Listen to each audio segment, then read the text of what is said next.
en suivant sur la parole, la parabole du semeur, et on arrive à la deuxième sémence, c'est celle qui tombe sur le rocher et sur les cailloux, qui apparemment sort commence à pousser plus tôt que les autres. Écoutez, toutes les semences commencent à pousser en même temps, sauf que celles qui sont tombées dans les bons terrains, ou la bonne terre, on va dire, la racine commence à grandir en bas, vers le bas. Elle commence à s'enraciner, approfondir.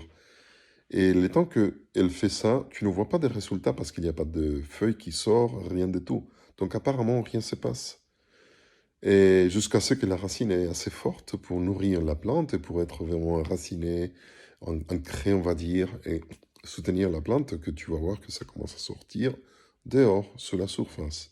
Sauf que celle que sur le rocher, tu vois que lorsqu'elle commence à enraciner, il n'y a plus d'espace, donc ça commence à faire pousser les semences dehors de la terre. Donc tu as la sensation que ça a poussé plus tôt que les autres. Mais c'est faux. Dans le sens que, voilà, c'est simplement qu'il n'y a pas de racines, il n'y a pas de fondation ni pour nourrir la plante, ni pour soutenir la plante. Lorsque les soucis arrivent, les forts soleil et tout ça, voilà, ça se sèche, elle part, et il n'y a pas de résultat. Bien sûr que tout cela s'applique à niveau spirituel, c'est-à-dire ceux qui prennent des décisions pour Dieu très émotionnelles, qui n'ont pas réfléchi, voilà, on fait des baptêmes très vite, sans leur expliquer exactement ce que cela veut dire, ce que cela implique, suivre Dieu. Et ce sont des gens qui sont, voilà, ravis immédiatement, je veux le baptême, je me fais baptiser. Et après quelques mois, quelques années même, ils laissent tomber, ils partent ailleurs. Et voilà, et ce sont des décisions qui n'ont pas été bien réfléchies. En revanche, il y a des autres qui, on pense que, voilà, ça prend beaucoup de temps, mais lorsque c'est des personnes qui réfléchissent, qui attendent, vraiment pensent quelles sont toutes les implications, les enjeux d'une telle décision, lorsqu'il prend la décision, tu dois être sûr, tu peux être sûr et certain que cette personne sera plus difficile que redevienne en arrière. OK?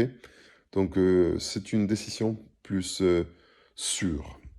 Et ces principes s'appliquent aussi dans des autres domaines dans la vie, pas que dans les spirituels. Parfois, on prend des décisions sur les études, la personne à qui nous voulons faire confiance, le conjoint, soit elle ou lui, c'est-à-dire qui es-tu? Oui, je t'aime, tu aimes vraiment cette personne dans le business, dans ton travail. Parfois, on prend des décisions trop tôt, trop à la légère. Et c'est comme ça. Oui, on voit des fruits, mais à long terme, on voit que les choses ne marchent pas parce que nous n'avons pas considéré tous les enjeux de cette décision. Je te prie de confier, faire confiance en Dieu et de te- d'éviter de te laisser emporter par les émotions trop vite et de réfléchir plutôt que de dire à la légère oui, je veux ou je veux pas. C'est une façon d'éviter que nous arrive comme ce type de sémence dont on parle dans Marc chapitre 4.